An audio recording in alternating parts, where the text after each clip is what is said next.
السلام علیکم ورحمۃ اللہ وبرکاتہ۔ الحمدللہ رب العالمین والصلاة والسلام علی اشرف الانبیاء والمرسلین نبینا محمد وعلی آلہ وصحبہ اجمعین ومن تبعہم باحسان الی یوم الدین، اما بعد۔ میرے دوستو، بزرگوں، اسلامی بھائیوں اور بہنوں، سامعین و سامعات کرام، صدائے حق سننے والے ساتھیوں، آج 2 ربیع الثانی 1442 ہجری، 18 نومبر 2020 عیسوی، 3 گتے اگہن 2077 بکرمی، بدھ کا دن، میں محمد مستقیم مدنی صدائے حق کا پروگرام لے کر حاضر ہو گیا ہوں، جو روزانہ آپ junk Nandini FM 95.5 mega hers پر 1:30 بجے سے 2:15 بجے تک سماعت فرماتے آ رہے ہیں۔ آج بھی انشاءاللہ تبارک و تعالی معمول کے مطابق سب سے پہلے تلاوت قرآن مجید سماعت فرمائیں گے، پھر ایک حمد شریف، پھر ایک عالم کا خطاب۔ تو لیجئے سب سے پہلے سماعت فرمائیں قرآن مجید کی تلاوت۔ اعوذ باللہ من الشیطان الرجیم، بسم اللہ الرحمن الرحیم۔ اللہ اکبر، اللہ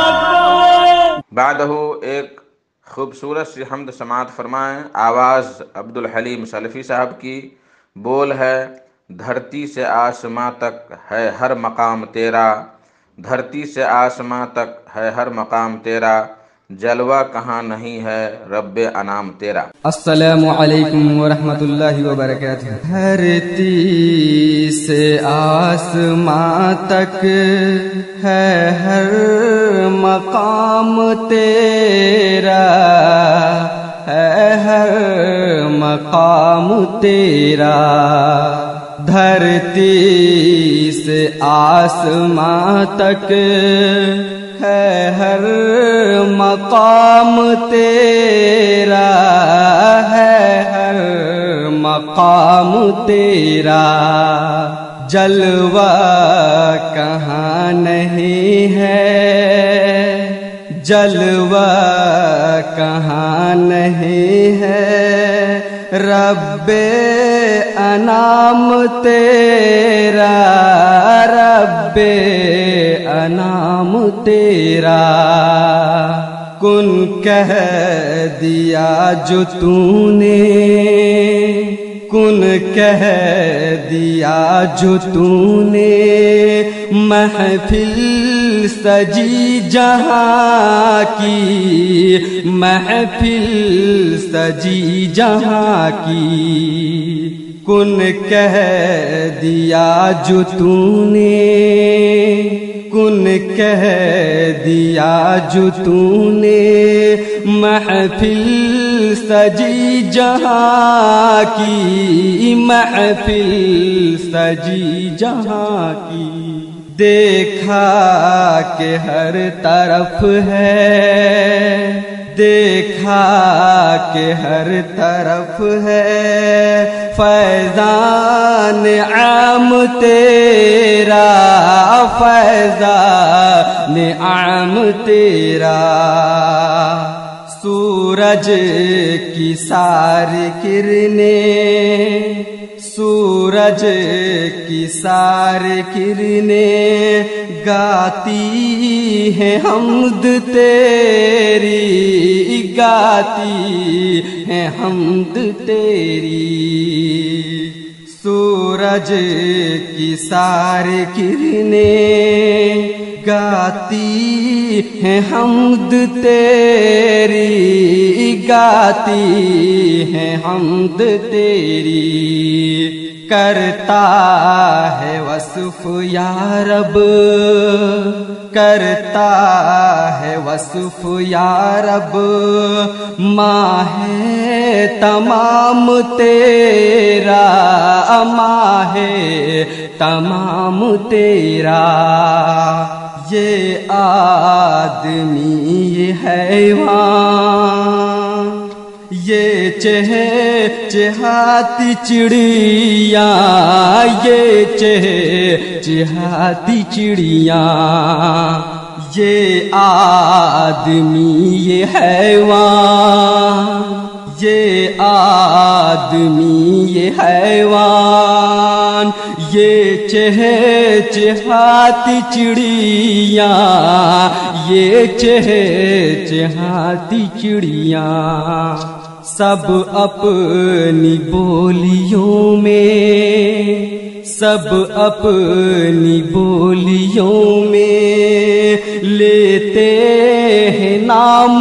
تیرا، لیتے ہیں نام تیرا، سب اپنی بولیوں میں، سب اپنی بولیوں میں لیتے ہیں نام تیرا، لیتے ہیں نام تیرا، گلشن میں گل نے تیری، گلشن میں گل نے تیری خوشبو کا راز کھولا، خوشبو کا راز کھولا، گنچے سنا رہے ہیں، گنچے سنا رہے ہیں پیغام عام تیرا، پیغام عام تیرا، گنچے سنا رہے ہیں، گنچے سنا رہے ہیں پیغام عام تیرا، پیغام عام تیرا، کہتی ہے چشم عرفاں، کہتی ہے چشم عرفاں قدرت ہے تیری یکتا، قدرت ہے تیری یکتا، کہتی ہے چشم عرفاں، کہتی ہے چشم عرفاں قدرت ہے تیری یکتا، قدرت ہے تیری یکتا، آتا نظر ہے ہر سو، آتا نظر ہے ہر سو یکساں نظام تیرا، یکساں نظام تیرا، یا رب یہ آرزو ہے، یا رب یہ آرزو ہے قائل کو جب بلائے، قائل کو جب بلائے، یا رب یہ آرزو ہے، یا رب یہ آرزو ہے قائل کو جب بلائے، قائل کو جب بلائے، دل میں ہو یاد تیری، دل میں ہو یاد تیری، لب پر ہو نام تیرا، لب پر ہو نام تیرا، دل میں ہو یاد تیری، دل میں ہو یاد تیری، لب پر ہو نام تیرا، لب پر ہو نام تیرا، دھرتی سے آسماں تک، دھرتی سے آسماں تک ہے ہر مقام تیرا، ہے ہر مقام تیرا، جلوہ کہاں نہیں ہے، جلوہ کہاں نہیں ہے، رب انعام تیرا، رب انعام تیرا۔ اللہ اکبر، اللہ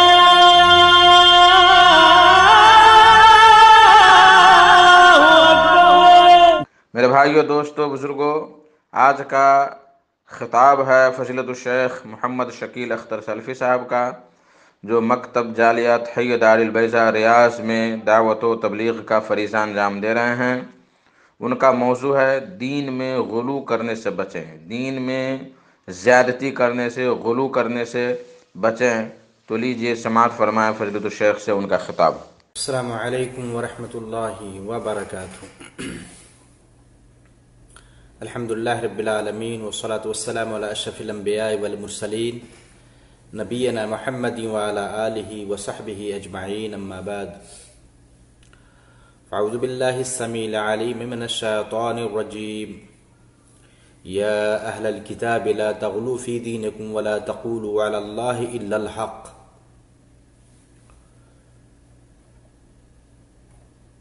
میرے دینی اور اسلامی ساتھیوں،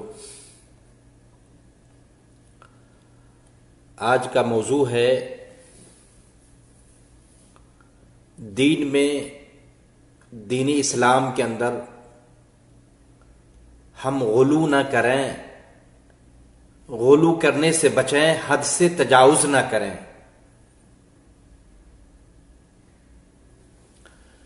میرے بھائیوں، یہ اہم موضوع ہے۔ یہ کمیاں اور کمزوریاں ہمارے اندر دیکھی جاتی ہیں۔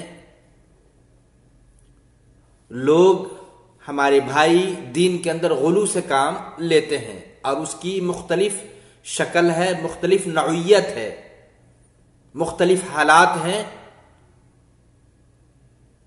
اور مختلف طریقے سے لوگ دین کے اندر غلو کرتے ہیں۔ انہی باتوں کی طرف میں اشارہ کرنا چاہتا ہوں کتاب سنت کی روشنی میں۔ اللہ نے فرمایا، سورہ نساء آیت نمبر 171 ہے، یا اہل الکتاب لا تغلوا فی دینکم ولا تقولوا علی اللہ الا الحق۔ اے اہل کتاب، یہود و نصارہ سے کہا جا رہا ہے کہ اپنے دین میں غلو نہ کرو، اور اللہ کی شان میں حق اور سچ بات کے علاوہ کچھ نہ کہو۔ میرے بھائیوں، اور اللہ کے نبی پاک صلی اللہ علیہ وسلم نے بھی فرمایا کہ دین میں غلو نہ کریں۔ نبی صلی اللہ علیہ وسلم نے فرمایا، ایاکم والغلو، کہ دین میں غلو کرنے سے بچو، کیونکہ تم سے پہلے کے لوگ ایاکم والغلو فی الدین فانما اہلک من کان قبلکم الغلو فی الدین۔ ابن ماجہ کی روایت ہے، علامہ البانی رحمہ اللہ نے صحیح کہا ہے۔ آپ صلی اللہ علیہ وسلم کا یہ پیارا فرمان اور ارشاد، ایاکم والغلو فی الدین، کہ دین میں حد سے تجاوز کرنے سے، غلو کرنے سے بچو، اس لیے کہ تم سے پہلے کے لوگ ہلاک و برباد ہو گئے اسی وجہ سے کہ وہ لوگ دین میں غلو کیا کرتے تھے۔ کیسے ہلاکت آئی، کیسے تباہی آئی پہلے کے لوگوں پر، کیسے وہ عذاب الہی کے شکار ہوئے اور برباد ہو گئے، کہ وہ لوگ غلو کیا کرتے تھے۔ تو غلو کی مختلف شکل ہے، مختلف صورت ہے۔ ان میں سے ایک شکل یہ ہے کہ انبیاء کرام علیہ السلام اور نیک اور بزرگوں کے بارے میں غلو کرنا، جیسا کہ یہود و نصارہ نے، اہل کتاب نے انبیاء علیہ السلام کے بارے میں غلو سے کام لیا، اور کیا کہا؟ قرآن کی آیت ہے، رب کا فرمان ہے، وقالت الیہود عزیر ابن اللہ وقالت النصارى المسیح ابن اللہ۔ کیا کہا؟ کہ یہودیوں کا یہ کہنا عزیر اللہ کے بیٹے ہیں، نصارہ اور عیسائی کا، کرسچن کا یہ کہنا کہ مسیح عیسیٰ بن مریم علیہ السلام اللہ کے بیٹے ہیں۔ جبکہ میرے بھائیوں، رب کا فرمان ہے، قل هو اللہ احد، اے اللہ کے نبی آپ کہہ دیں اللہ ایک ہے، اللہ الصمد، اللہ بے نیاز ہے، لم یلد ولم یولد، اللہ نہ تو کسی کا لڑکا ہے اور نہ ہی اللہ کے پاس کوئی لڑکا ہے. میرے بھائیوں، تو اس طرح تباہی اور بربادی آئی یہود و نصارہ پر کہ وہ دین میں غلو سے کام لیے. انبیاء علیہ الصلوۃ والسلام کے بارے میں یہاں تک کہا ڈالا کہ وزیر اللہ کا بیٹا ہے علیہ السلام. اور پھر نصارہ نے عیسیٰ بن مریم کے بارے میں علیہ السلام کے بارے میں کہا کہ اللہ کا بیٹا ہے. جبکہ اللہ تعالیٰ کے فرمان وَقَالُوا اتَّخَذَ الرَّحْمَنُ وَلَدًا لَقَدْ جِئْتُمْ شَيْئًا إِدًّا تَكَادُ السَّمَاوَاتُ يَتَفَطَّرْنَ مِنْهُ وَتَنشَقُّ الْأَرْضُ وَتَخِرُّ. اللہ نے فرمایا، اور وہ مشرک کہتے ہیں کہ رحمان نے کسی کو اپنی اولاد بنا رکھا ہے. یقیناً تم لوگوں نے یہ کہہ کر بہت بھاری گناہ کیا ہے. تَكَادُ السَّمَاوَاتُ يَتَفَطَّرْنَ مِنْهُ وَتَنشَقُّ الْأَرْضُ وَتَخِرُّ الْجِبَالُ هَدًّا. یہ معمولی سا گناہ نہیں ہے کہ ایک انسان اللہ کے لیے بیٹا تسلیم کرے. یہ اتنا بھاری گناہ ہے کہ قریب ہے کہ اس کی وجہ سے، اس سوچ کی وجہ سے آسمان پھٹ جائے، زمین شق ہو جائے اور پہاڑ ریزہ ریزہ ذرہ ذرہ ہو جائے. ان دعوا للرحمن ولدا، اس لیے کہ وہ لوگ رحمان کے لیے، اللہ کے لیے اولاد کا دعویٰ کرتے ہیں. وما ينبغي للرحمن ان يتخذ ولدا، جبکہ اللہ کے لیے، رحمان کے لیے مناسب نہیں ہے وہ کسی کو اپنی اولاد بنائے.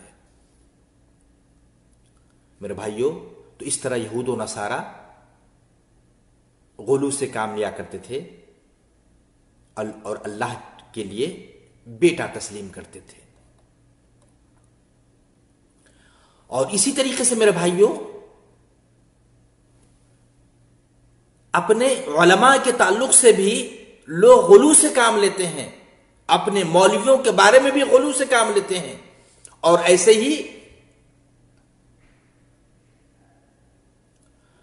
یہ لوگ بھی، نصارہ بھی غلو سے علماء کے بارے میں، اہل علم کے بارے میں غلو سے کام لیا کرتے تھے. تو اس سے بھی روکا گیا ہے. اللہ نے فرمایا اتخذوا احبارهم ورهبانهم اربابا من دون الله والمسيح ابن مريم وما امروا الا ليعبدوا الها واحدا لا اله الا هو سبحانه عما يشركون. سورہ توبہ آیت نمبر 31 ہے کہ ان لوگوں نے اپنے عالموں اور اپنے عابدوں کو اللہ کے بجائے معبود بنا لیا. مسیح عیسیٰ بن مریم کو بھی معبود بنا لیا، حالانکہ انہیں تو صرف ایک ہی معبود کی عبادت کا حکم دیا گیا تھا. وما امروا الا ليعبدوا الها واحدا، جس کے علاوہ کوئی معبود برحق نہیں. لا الہ الا ہو سبحانہ عما یشرکون، وہ ان کے شرک سے پاک ہے. تو میرے بھائیوں، اللہ کے نبی پاک صلی اللہ علیہ وسلم نے بھی غلو سے منع فرمایا اور بتایا کہ تم سے پہلے کے لوگ اسی وجہ سے ہلاک و برباد ہو گئے کہ وہ لوگ دین میں غلو سے کام لیا کرتے تھے. بلکہ اپنے بارے میں بھی، اپنی ذات کے بارے میں بھی بتایا کہ میرے بارے میں بھی غلو نہ کرو،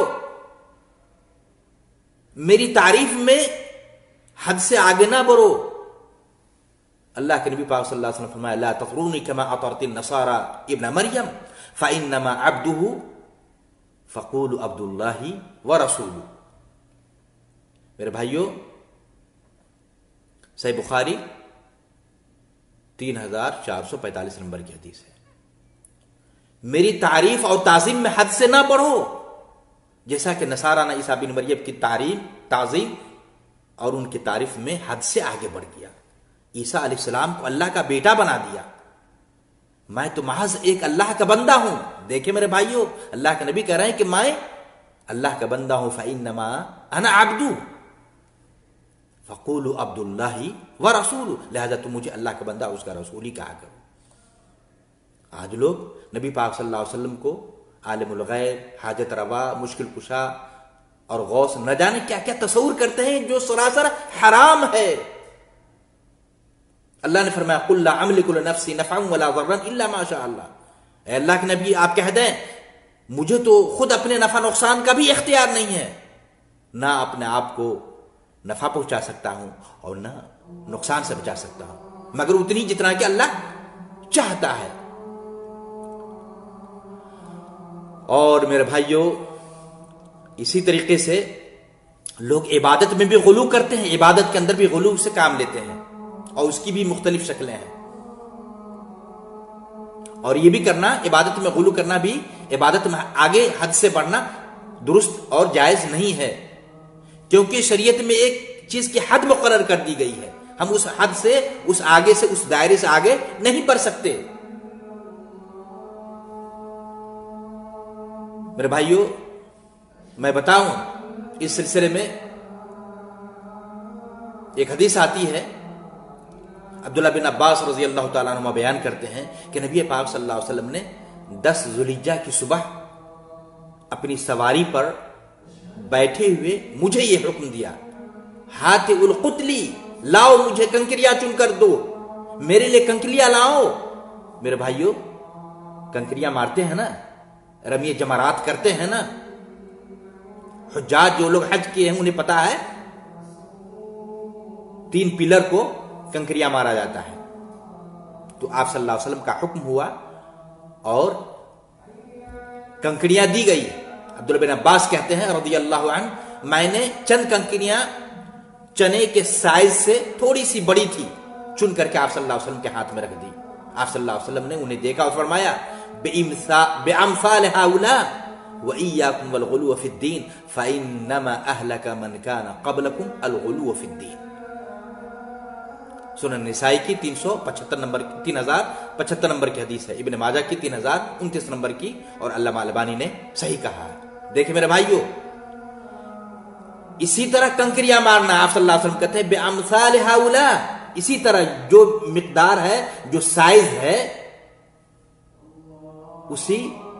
اسی انداز میں کنکریاں لینا، اسی سائز کی کنکریاں لینا اور کنکریاں مارنا، اور دین میں غلو کرنے سے پرہیز کرنا، بچنا، کیونکہ تم سے پہلے کے لوگ دین میں اسی غلو کرنے کی وجہ سے ہلاک و برباد ہو گئے، اسی غلو نے انہیں ہلاک و برباد کر دیا۔ اب میرے بھائیوں، آج کل جن بھائیوں نے حج کیا ہوگا، دیکھا ہوگا کہ رمی جمرات کرتے ہیں، کنکریاں مارتے ہیں، تو غلو کیا، حد سے غلو کرتے ہیں۔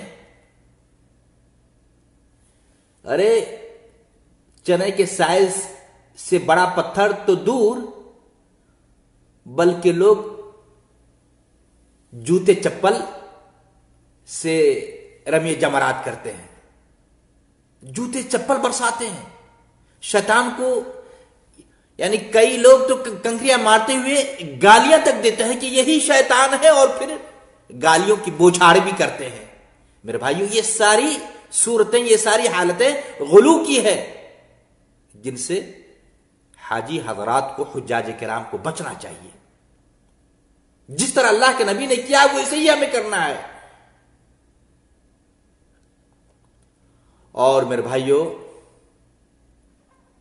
اللہ کے نبی پاک صلی اللہ علیہ وسلم کی حدیث ہے، عبداللہ بن عمر بن عاص رضی اللہ تعالیٰ بیان کرتے ہیں کہ ایک آدمی نے نبی پاک صلی اللہ علیہ وسلم کی خدمت میں حاضر ہوا اور آپ صلی اللہ علیہ وسلم سے وضو کے تعلق سے سوال کیا، پوچھا۔ آپ صلی اللہ علیہ وسلم نے وضو کر کے عملاً پریکٹیکل صورت میں وضو کر کے دکھایا، اور تمام اعضائے وضو کو، وضو کے سارے حصے کو 3 بار دھویا، سوائے مسح کے۔ مسح تو ایک ہی بار کیا جاتا ہے۔ پھر آپ صلی اللہ علیہ وسلم فرمایا فمن زاد علی ھذا فقد اساء وتعدى وظلم۔ میرے بھائیوں، یہ حدیث سنن نسائی کی 140 نمبر کی حدیث ہے۔ آپ صلی اللہ علیہ وسلم فرمایا کہ جس شخص نے اس پر اضافہ کیا، یعنی ہر اعضائے وضو کو 3 کے بجائے 4 بار دھویا، تو اس نے برا کام کیا، زیادتی کی اور ظلم کیا۔ یہ حدیث اس بات کی بین دلیل ہے، واضح ثبوت ہے کہ وضو کے اعضاء کو بھی، وضو کے حصے اور انگ کو بھی زیادہ دھونا 3 بار سے یہ غلو فی الدین ہے، عبادت کے اندر غلو ہے، اور اس سے اللہ کے نبی نے منع کیا، روکا ہے، بلکہ برا عمل ہے۔ اور زیادتی ہے. اچھا، اسی طریقے سے میرے بھائیوں، نفلی عبادت اور نفلی عمل میں بھی لوگ غلو سے کام لیتے ہیں. بعض لوگ نفلی اعمال میں حد سے آگے بڑھ جاتے ہیں اور یہ بھی درست نہیں ہے. اس تعلق سے میں بتاؤں، ابو ہریرہ رضی اللہ تعالیٰ عنہ بیان کرتے ہیں کہ نبی پاک صلی اللہ علیہ وسلم نے فرمایا، لا تواصلوا، تم دن اور رات کا روزہ نہ رکھا کرو، لگاتار دن میں بھی اور رات میں بھی. صحابہ کرام نے کہا آپ تو رکھتے ہیں، آپ ہمیں منع کرتے دن اور رات لگاتار روزہ رکھنے سے، اور آپ کا عمل تو ہے، آپ تو رکھتے ہیں. تو آپ صلی اللہ علیہ وسلم فرمایا، انی لست مثلکم انی ابیت یطعمنی ربی ویسقینی، میں تمہاری طرح نہیں ہوں، میں رات گزارتا ہوں تو مجھے میرا رب کھانا بھی کھلاتا ہے اور پانی بھی پلاتا ہے. کہتے ہیں انی ابھی تو میں رات گزارتا ہوں، میرا رب مجھے کھانا بھی کھلاتا ہے اور پانی بھی پلاتا ہے، میری حالت تم سے بدلی ہوئی ہے. میرے بھائیو، تو اگر اس طرح اگر آدمی اگر لگاتار روزہ رکھے گا، دن میں بھی رات میں بھی لگاتار، تو یہ غلو فی الدین ہوگا. نفلی عبادت میں غلو کرنا ہوگا، حد سے آگے بڑھنا ہوگا، اور اس سے اللہ کے نبی صلی اللہ علیہ وسلم نے منع فرمایا ہے. اسی طریقے سے ایک حدیث آتی ہے صحیح بخاری کی 5063 نمبر کی. انس بن مالک رضی اللہ تعالیٰ بیان کرتے ہیں کہ کچھ لوگ نبی پاک صلی اللہ علیہ وسلم کے پاس تشریف لاتے ہیں اور آپ صلی اللہ علیہ وسلم کی پاک بیویوں سے، ازواج مطہرات سے آپ کی عبادت کے تعلق سے سوال کرتے ہیں. چنانچہ انہوں نے اس کے بارے میں انہیں مطلع کیا، انہیں بتایا گیا. وہ آپ صلی اللہ علیہ وسلم کی عبادت کو اپنے نظریے سے کم تصور کرنے لگے اور کہنے لگے، یعنی آپ صلی اللہ علیہ وسلم کی عبادت کے بارے میں جو کچھ بتایا گیا ان صحابی رسول کو، تو سمجھنے لگے کہ نبی صلی اللہ علیہ وسلم کی یہ عبادت کم ہے، اور کہنے لگے کہ ہم کہاں نبی پاک صلی اللہ علیہ وسلم کے برابر ہو سکتے ہیں، ہم کہاں نبی صلی اللہ علیہ وسلم تک پہنچ سکتے ہیں. ان کی تو اللہ تعالیٰ نے، رب ذوالجلال والاکرام نے اگلی پچھلی تمام گناہوں کو معاف کر دیا ہے. پھر انہوں میں سے ایک آدمی نے کہا، میں تو پوری رات قیام کرتا رہوں گا، تہجد ہی گزاروں گا، پوری رات نمازی میں لگاؤں گا، وقت سارا وقت نماز میں اللہ کی عبادت میں لگاؤں گا، نفل پڑھتا رہوں گا، تہجد پڑھتا رہوں گا. دوسرے نے کہا، میں ہمیشہ روزہ رکھوں گا اور کبھی روزہ نہیں چھوڑوں گا. تیسرے نے کہا، میں عورتوں سے الگ رہوں گا، کبھی شادی نہیں کروں گا. ان کی یہ ساری باتیں نبی صلی اللہ علیہ وسلم کے کانوں تک پہنچی اور آپ صلی اللہ علیہ وسلم ان کے پاس آئے اور فرمایا، انتم الذین قلتم کذا و کذا، اما واللہ انی لاخشاکم للہ واتقاکم لہ، لیکنی اصوم وافطر واصلی وارقد واتزوج النساء فمن رغب عن سنتی فلیس منی. کیا تم ہی لوگ ہو جنہوں نے یہ باتیں کی ہیں؟ تمہیں جاننا چاہیے کہ میں تم سب سے زیادہ اللہ سے خوف کھاتا ہوں، اللہ سے ڈرنے والا ہوں، سب سے زیادہ تقوی والا ہوں، تقی ہوں. میں روزہ بھی رکھتا ہوں، حال یہ ہے کہ میں روزہ بھی رکھتا ہوں، روزہ چھوڑتا بھی ہوں، کھوجا بھی رہتا ہوں. میں رات کو قیام کرتا ہوں، تہجد پڑھتا ہوں، اور ایسا نہیں کہ پوری رات میں تہجد پڑھتا ہوں بلکہ سوتا بھی ہوں. میں عورتوں سے شادی بھی کرتا ہوں. فمن راغب عن سنتی فلیس منی، جو شخص میرے طریقے سے اعراض کرے گا، میرے طریقے سے ہٹ کر چلے گا، فلیس منی، وہ مجھ سے نہیں ہوگا. میرے بھائیوں، دیکھ لیا آپ نے. تو اس لیے عبادت کے اندر بھی غلو سے کام نہیں لینا چاہیے. اچھا، اسی طریقے سے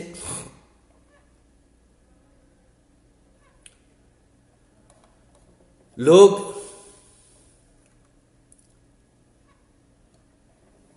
اور بھی طرح طرح کے طریقے ہیں غلو کرنے کے. ابو جحیفہ بیان کرتے ہیں رضی اللہ عنہ کہ رسول اکرم صلی اللہ علیہ وسلم نے حضرت سلمان رضی اللہ تعالیٰ عنہ اور حضرت ابو درداء کے درمیان بھائی چارہ قائم کیا تھا، مواخات، بھائی چارہ قائم کر دیا تھا. چنانچہ حضرت سلمان رضی اللہ تعالیٰ عنہ ابو درداء سے ملنے کے لیے آئے. انہوں نے ام درداء کو دیکھا رضی اللہ عنہا کہ وہ پھٹے پرانے کپڑوں میں ملبوس ہیں. ابو درداء کی بیوی ام درداء پھٹے پرانے کپڑے پہنی ہوئی ہیں. انہوں نے کوئی بناؤ سنگار نہیں کیا ہوا ہے.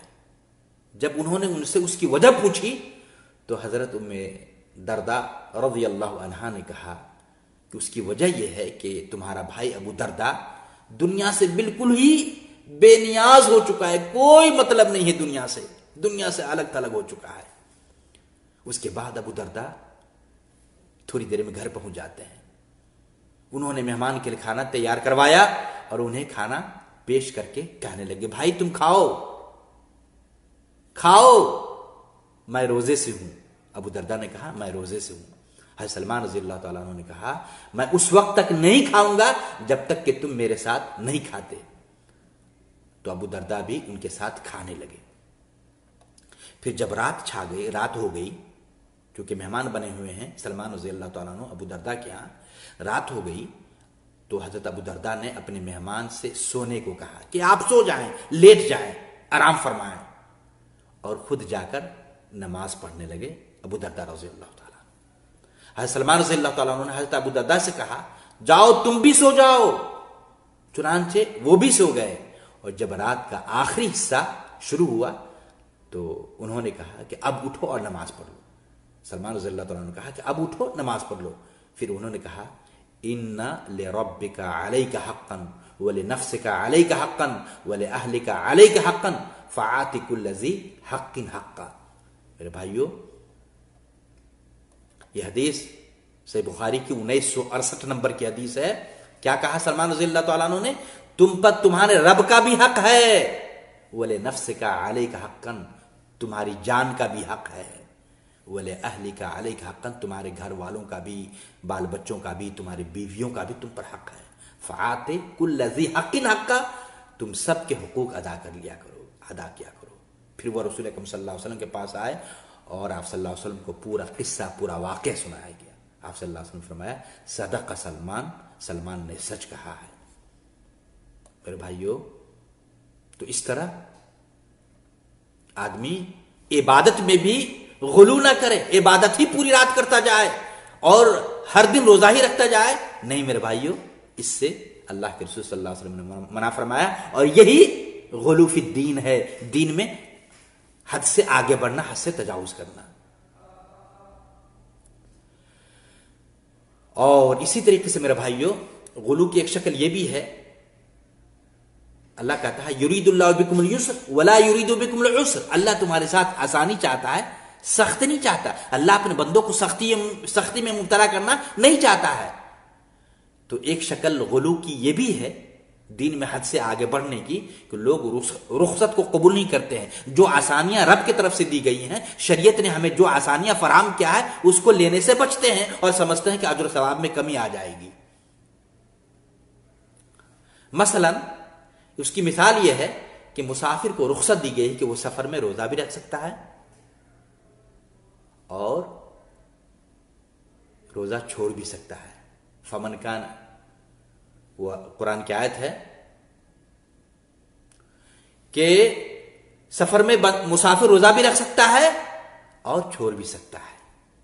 اگر کوئی مسافر اپنے آپ کو مشقت میں ڈالتے ہوئے دوران سفر روزہ جاری رکھے تو یہ شرعی لحاظ سے درست نہیں ہے.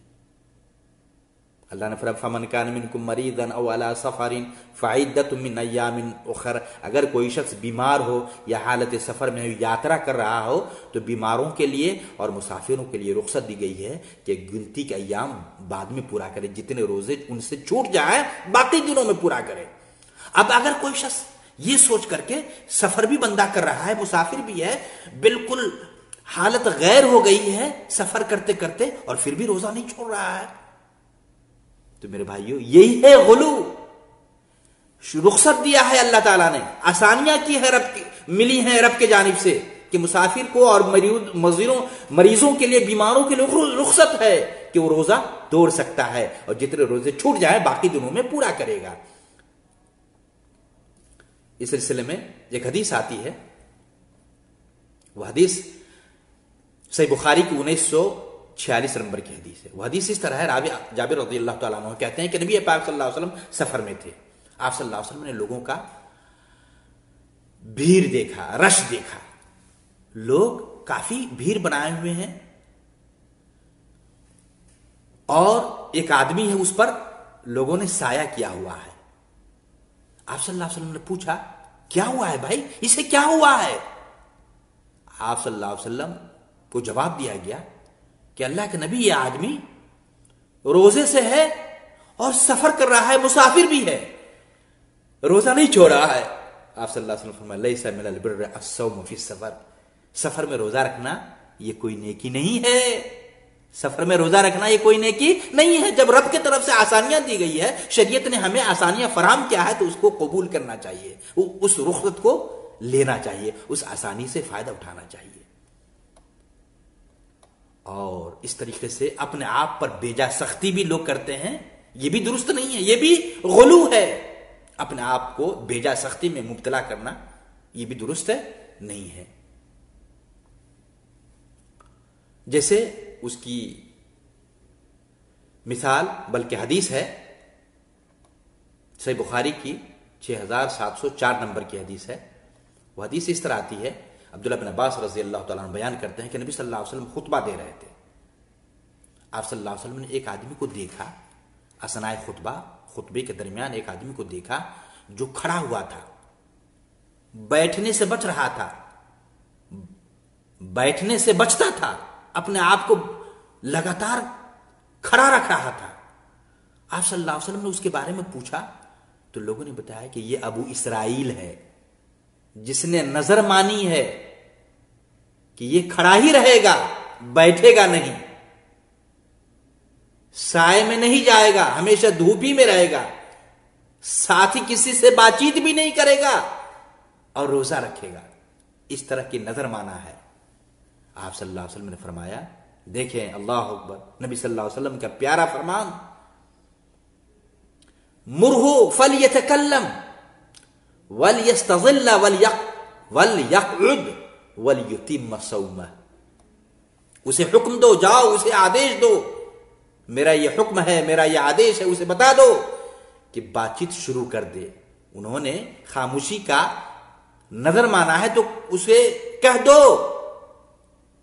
بات چیت شروع کر دے, اور سائے میں نہ جانے کی نظر مانا ہے تو کہو کہ سائے میں بھی جائے, اور کھڑے رہنے کی نظر مانا ہے کہ وہ بیٹھے گا نہیں تو کہہ دو کہ اسے بیٹھ بھی جائے, وَلْيُتِمَّ صَوْمَهُ, اور اپنا روزہ مکمل کر لے.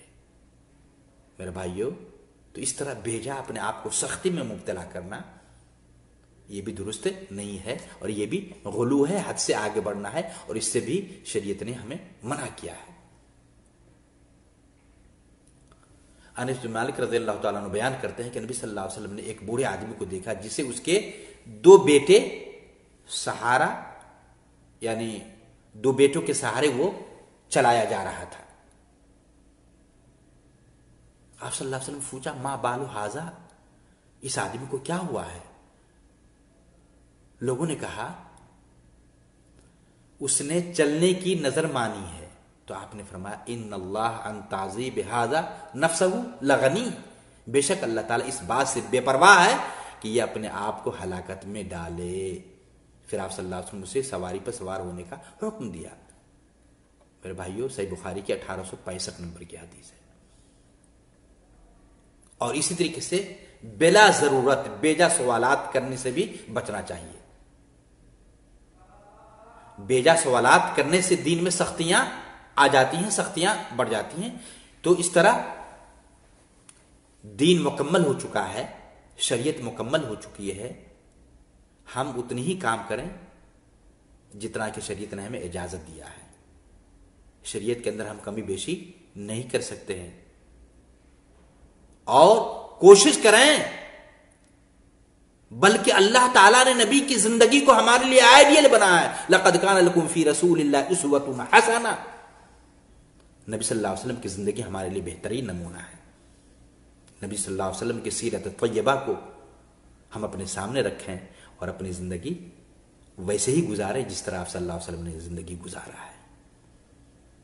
اور دین میں غلو کرنے سے، حد سے تجاوز کرنے سے بچیں. یہ چند باتیں دین میں غلو کے تعلق سے جس سے بچنا ضروری ہے کتاب سنت کی روشنی میں کہی گئی ہیں. اللہ سے دعا ہے کہ اللہ تعالیٰ سارے بھائیوں کو جو باتیں کہی گئی ہیں ان باتوں کو سمجھ کر دین میں غلو کرنے سے بچنے کی ہمیں توفیق عطا فرمائے، اور نبی پاک صلی اللہ علیہ وسلم بلکہ کتاب و سنت کی روشنی میں، قرآن اور احادیث صحیحہ کی روشنی میں اپنی زندگی بتانے کی، گزارنے کی ہمیں توفیق عطا فرمائے. والسلام علیکم ورحمۃ اللہ وبرکاتہ. بھائیوں سے گزارش ہے، جن بھائیوں نے سنا ہے ضرور اپنے دوسرے بھائیوں تک شیئر کریں اور آپ اجر و ثواب کے مستحق ہوں. وہ جزاکم اللہ خیر. اللہ اکبر اللہ